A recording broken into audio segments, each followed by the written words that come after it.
After a long wait and many delays, the highly anticipated Terminator 2D No Fate is finally here, boasting intense 2D action with scenes straight out of the movie. But has the wait been worth it? Or will this game join the ranks of the NES and SNES versions? Okay, that was an exaggeration, but used for effect. Well, to quote Arnie himself, "It's not a tumor." I mean, come with me if you want to live the entirety of Terminator 2 in an awesome video game. Apologies, because this is only the beginning. Now, the Terminator movies need no introduction, but I will give it a small one anyway.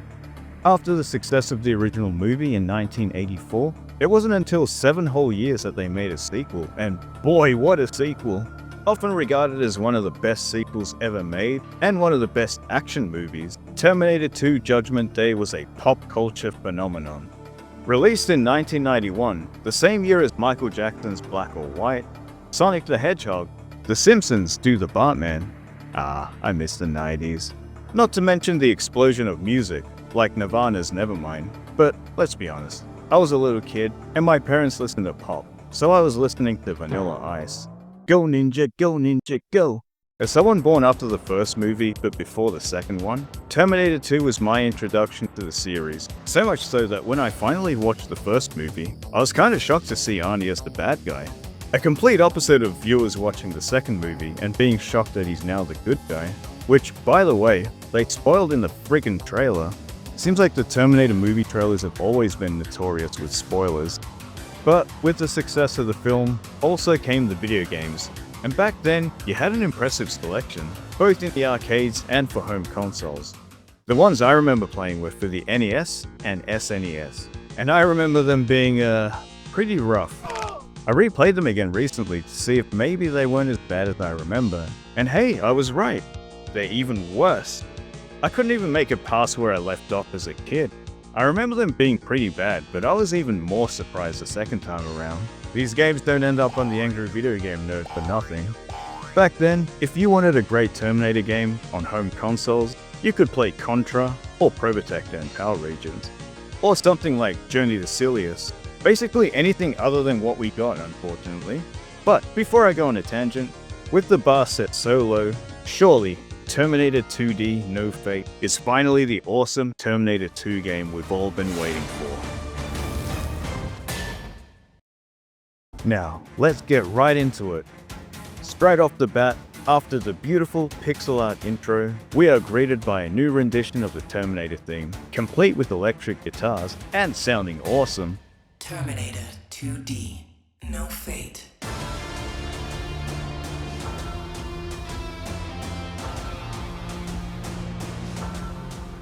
Hell yeah!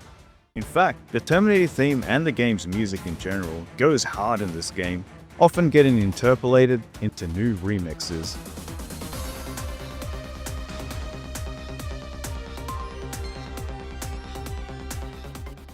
Now the game boasts a few different game modes, with the story mode being its main focus, where you play through the events of the movie with each corresponding character.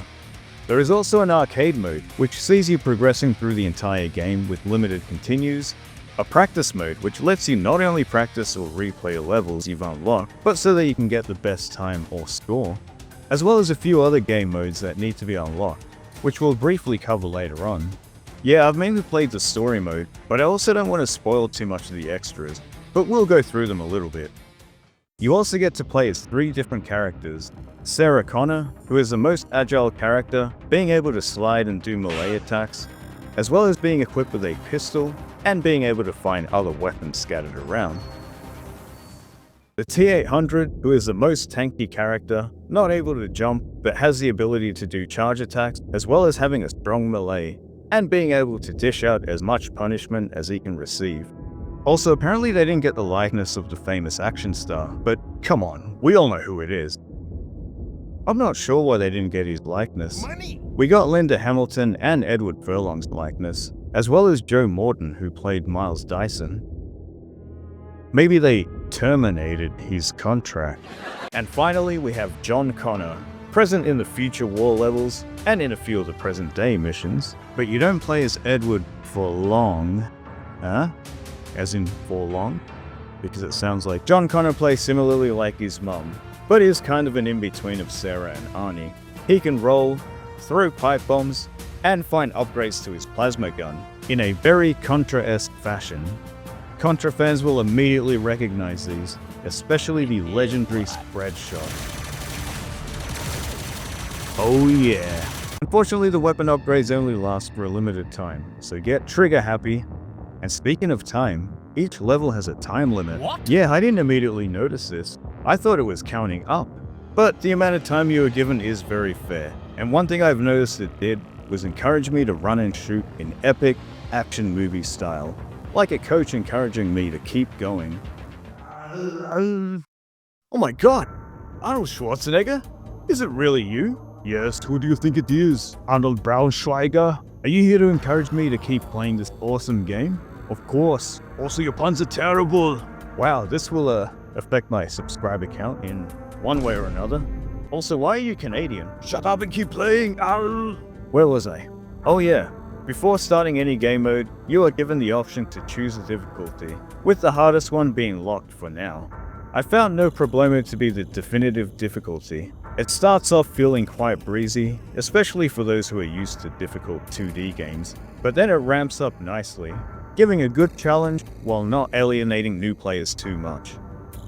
Hasta La Vista is perfect for those who want a spicier difficulty, especially for those who grew up with all those damn hard games, but for my playthrough, I'll pick No Problemo. We'll come back to the difficulty later. Stop being such a girly man and play already! Now with other T2 games, the first level is usually the biker bar, with the introduction of the T800. But what I liked about this game was we get quite a few levels before that, starting with Sarah Connor trying to take on Cyberdyne before being admitted into an asylum, and we get a glimpse of the future war as well.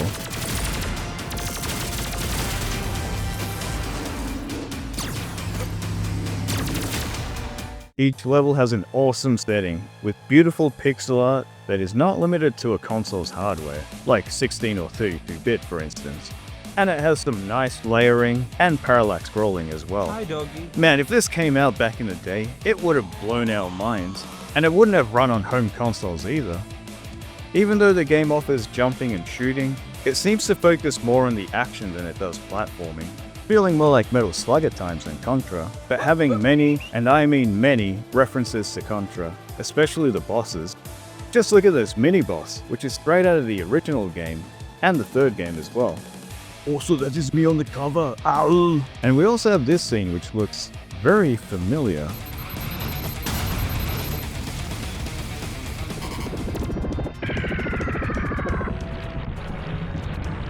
This is fine. I absolutely love these nods and callbacks, and I could make a whole video on just the references that show up in this game. So, let's get into what I love most about this game. What do you think, Arnie? Subscribe! Ow! First of all, in terms of presentation, it looks fantastic. The pixelated graphics look great, the animation and sprite work is beautiful, and the soundtrack kicks ass.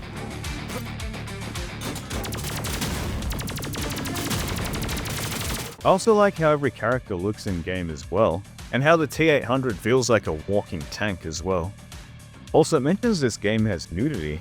I was in the pool. I also really like the arcadey feel, and the game feels fun to play. At no moment did I feel like the game screwed me over unfairly, and mistakes felt like my own fault, annoyingly. Who can I blame now for my playing?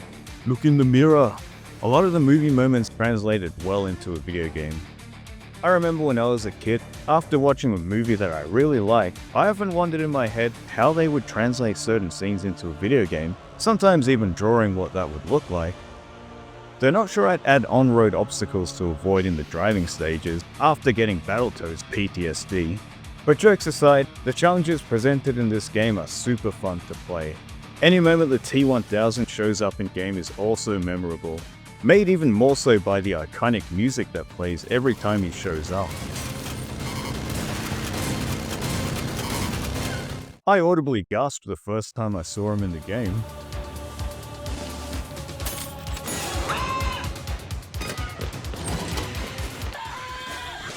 Well, it was more like saying the F word out loud, but you get the idea. Cal, you wasn't so tough. I also like the use of familiar movie scenes turned into pixelated cutscenes. The entire experience really does feel like it's that lost T2 game from back in the day that never saw the light of day, and now we finally get to play it, all those years later. You can tell this game was made with love, and I love it.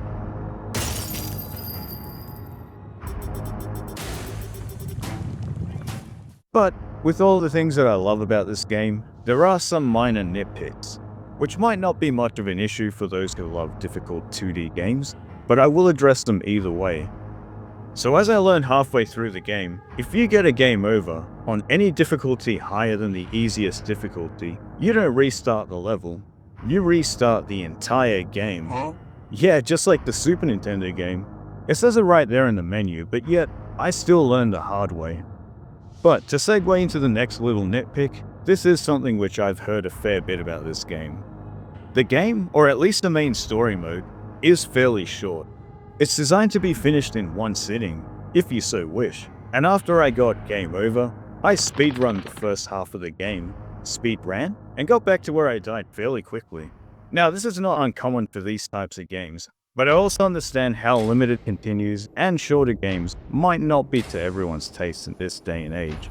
Honestly though, not every game has to be a 60+ hour RPG, but I do get the criticism, and do understand how this may be a deal breaker, especially as with the current price of the game. There are other games on the market with the same price, which are longer. Also, in true classic 2D action games, the enemy AI is not very clever, to the point where you can simply crouch to evade their attacks. I'm not sure if this is rectified in harder difficulties, where they crouch to shoot, but honestly, I don't really have a problem with this in these types of games. Then why did you bring it up? Also, I kinda wish you played as a T-800 a little more, but you do get to play more of him in alternate paths. Also, John Carter told me to swear not to kill anyone. But what about fighting the T-1000? Good point. But in its defense, however, not only do I think the game is fairly priced, despite its length, but the main story mode is just the beginning. You unlock alternate paths that you can take when you replay it, allowing you to make decisions outside of the movie, like a what-if scenario, which opens up to new playthroughs and endings. Heck, I'm still unlocking everything myself, and I can see this game getting replayed a fair bit over time. So, now to the conclusion, and I'll start with the most obvious question. Is this game better than the NES and SNES games from yesteryear? Yeah, tenfold. Is this game perfect for Terminator fans and of 2D action? Absolutely. Similarly to my last review, however, on the AURGH Endgame, if you're a fan of the Terminator, but not really a fan of 2D action games, then this one might not be your cup of tea. But if you absolutely love 2D action games and are only a moderate fan of the Terminator, then I still think you will love this game.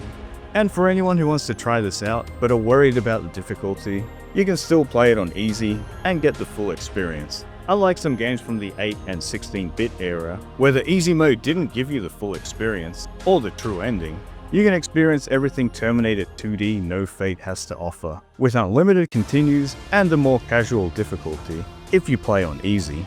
Also, there are cheats. What was that? Nothing? Despite its length and simplicity, the game offers fun gameplay, awesome levels, and plenty of replayability, and is a love letter to Terminator 2 and retro action games, and I say definitely check it out if you're keen. Also, I mean it's and if the price is a deal breaker, then perhaps wait till it's on sale, because it is awesome. And like in the AURGH game review I did, where one of my criticisms was it had no New Game Plus or other unlockable game modes, well, it recently received a free update to give us an endless mode, so who knows, maybe we'll get some cool updates here. Maybe it'll have more of me. But with AI on the rise, and the year 2029 in the not-so-distant horizon, make sure to say thank you to ChatGPT, treat your Roomba with respect, and the next time I'm at the self-serve checkout, and the machine keeps telling me to please take my items, I will say, no worries mate, instead of, shut up Clanker, can't you see I'm doing just that? Also, just realized that John Connor is 44 years old in 2029, which is similar to what my age will be then. I'm not sure what to do with this information. Happy New Year, everyone. Thank you so much for watching. What are some of your favorite movie tie-in video games? Boy, what a year. I had a lot of fun making these videos, and will continue to make more in 2026. As always, I really do appreciate it if you hit like if you like this video, and comment and subscribe if you so wish. It really does mean a lot to me. Thank you again, and I will see you all very soon.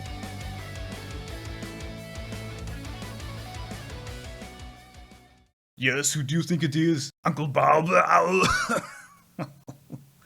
What the hell am I doing with my life?